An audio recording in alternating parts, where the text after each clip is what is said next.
जालना जिल्ह्यात खरं तर निसर्गाचा कोपच झालाय, कारण वादळी वाऱ्यासह झालेल्या गारपिटीमुळे रब्बी हंगामातील पिकांचं मोठं नुकसान झालेलं आहे। शेतकऱ्यांचं कंबरडं मोडलंय।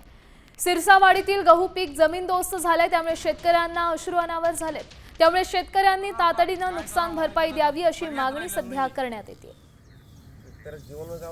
म्हणणं म्हणजे माझं डोळ्यात अश्रू अश्रू अनावर होत आहे। याच्यापेक्षा मला जास्त काही बोलता येत नाही।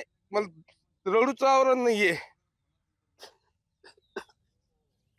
आणि माझ्या तर शेतात कांदा जे पीक आहे, इतकं गावामध्ये एकदम पद्धतशीर होत असतं, पण माझ्या घरात 1 रुपयाची सुद्धा कमाई राहिलेली नाहीये।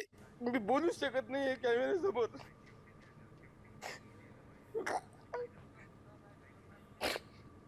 किती नुकसान झालं आता? किती गहू झाला असतं? वर्षभराचं धान्य झालं असतं. वर्षभराचं धान्य होत असतं। म्हणजे म्हणणं म्हणजे माझं डोळ्यात अश्रू अश्रू अनावर होत आहे। काल 1 तास पाऊस सारखा सतत धार झाली होती आणि त्याच्यामध्ये गारा सुद्धा इतक्या चालू होत्या की भयानक गारा चालू होत्या। अशा अशा पद्धतीने काल पाऊस झालेला आहे आणि धू कांदा झालं, गहू झालं, कोणताही पीक शेतकऱ्याचं बसलेलं नाहीये। पण म्हणणं म्हणजे माझं डोळ्यात अश्रू अश्रू अनावर होत आहे। याच्यापेक्षा मला जास्त काही बोलता येत नाहीये। मला रडूचं आवरण नाहीये।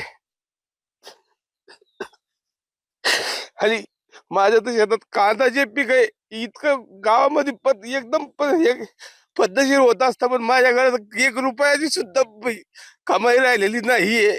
मी बोलूच शकत नाहीये कॅमेऱ्यासमोर।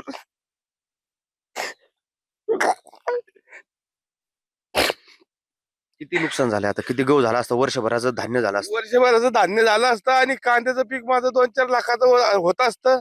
पण त्याच्यामध्ये आता एक कांद्याचं बी सुद्धा निघणार नाही, डोळ्यात टाकायला सुद्धा बी निघणार नाही त्याच्यामध्ये।